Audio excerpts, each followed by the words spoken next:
Hi everyone, my name is Luanele. I'm a clinical psychologist. So I have been getting a lot of DMs about people asking me about the symptoms that they're having and whether that is depression or it looks like depression or is it anxiety or what it is. So I thought let me just do a quick video because I was just doing a live right now and I also got asked the same question. So I thought let me just do a quick video and answer the question of what does depression look like, and if you've been feeling these symptoms or you've been noticing these symptoms on yourself, then you can start getting help with regards to that. So there are 6 main symptoms that you can look out for to figure out if you are depressed or not. And the first thing really is the mood. So are you feeling sad, persistently sad all the time? And the depression kind of sadness is not an up and down kind of emotion. So you're not feeling very happy and feeling very sad. That's a different kind of mood disorder. That's a bipolar with other things. But a depression sadness is about, are you feeling sad? Are you crying all the time? Are you experiencing some guilt? It's just a lot of sadness, a lot of crying uncontrollably, just feeling really, really low. The other thing to look out for is to answer the question of, are you feeling depressed or not?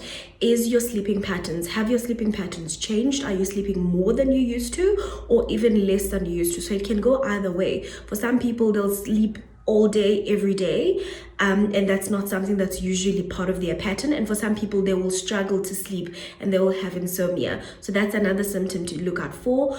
Weight changes, which is really related to appetite. So are you eating a lot more than you used to, or are you eating much less than you used to? So it's the same thing like sleep. So have your eating patterns changed drastically that you've noticed that actually this is not what I usually do? So you're eating a lot of junk, or perhaps you're just eating quite a lot just to comfort yourself or to feel like you want to eat. You just have the urge to want to eat all the time. So that's another one. So that's the third one. The fourth one is motivation. So you will find that you'll lose a lot of interest in things that you used to love doing before. You have no motivation to do things. You have no interest to do the things that you love. And that's also another indicator to start looking out for, to say, I think I may be depressed, or there may be something that I need to look at.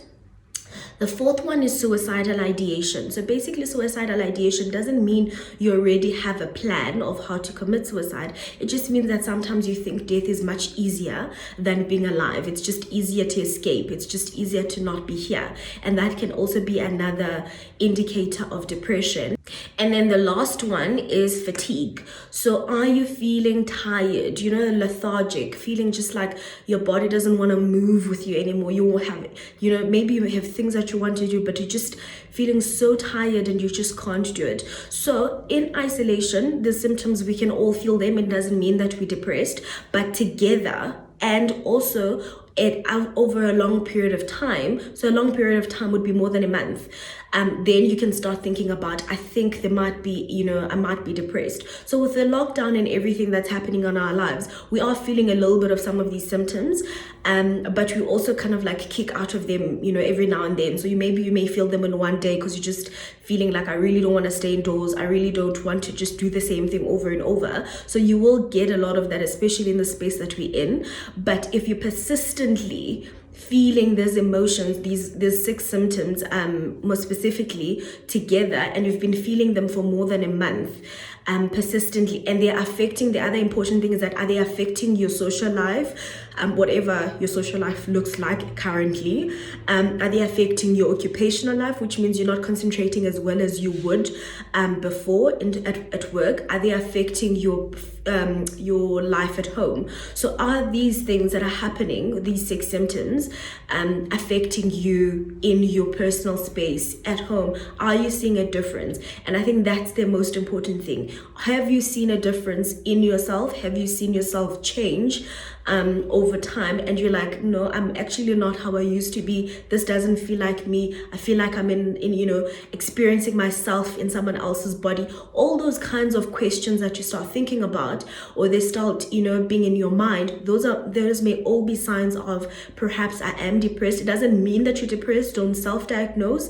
It just means that you need to start looking for help and reaching out to a psychologist, a counselor, a psychiatrist, whoever you feel is accessible to you, to just specialist, get help, and they will diagnose you. Don't diagnose yourself. It just means that, you know, you're not losing your mind. There may be something that you need to deal with. It may be the lockdown itself. It may be the past. It may be thinking a lot because you're locked down. It may be a number of things, your relationship, whatever it is. If you're feeling these 6 symptoms and they're persistent and you've been feeling them for more than a month, then it is time to consult and get some help. I hope this was helpful. Let me know if you've been feeling some of these things, or if you have any questions with regards to depression. I think it's easier to engage in a video setup than to answer all of the DMs and personal messages that I have been receiving. Thanks so much.